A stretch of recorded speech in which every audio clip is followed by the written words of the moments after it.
Hey everybody, welcome to Mortgage Today for Monday, October 25th, 2024. And oh, what a day it was. UMBS started the day. UMBS started the holiday week up 41 basis points this morning, which was much needed. Stock futures were up 29 points away. Everybody was winning.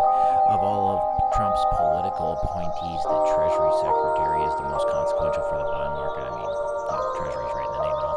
Scott Bessent got the nod on Friday night after the close, so there was no opportunity to witness a market reaction.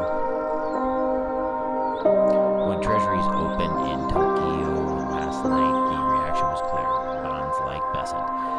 This is logical considering several of his comments regarding the need for fiscal restraint as well as the gradual layering of tariffs. Consumer sentiment improved according to the University of Michigan's Consumer Sentiment Survey.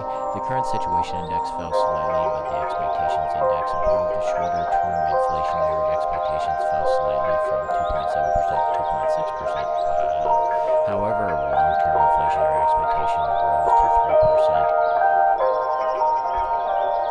However, longer-term inflationary expectations rose from 3% to 3.2%. Economic growth decreased in October according to the Chicago Fed National Activity Index.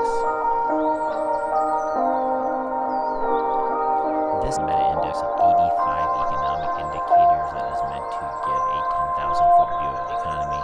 All four components, production, consumption, sales, housing, were negative. Separately, the S&P PMI component hit a 31-month high in November. Services are the engine of growth as manufacturing hit a 23-month low.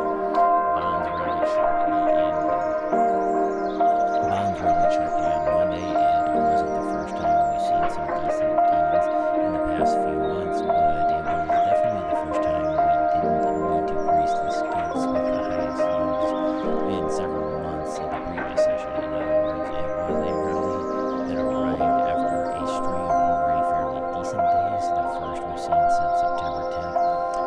Credit goes to the announcement of Scott Bessent as Secretary of the Treasury, who's seen a more fiscally conservative option, something bonds have been longing for. UMBS closed the day up 50 big basis points at 99.53. The 10-year is now at 4.276, but at 99.53, we actually kind of get back into some ranges. So we're actually back above the 25-day moving average, which is some nice progress.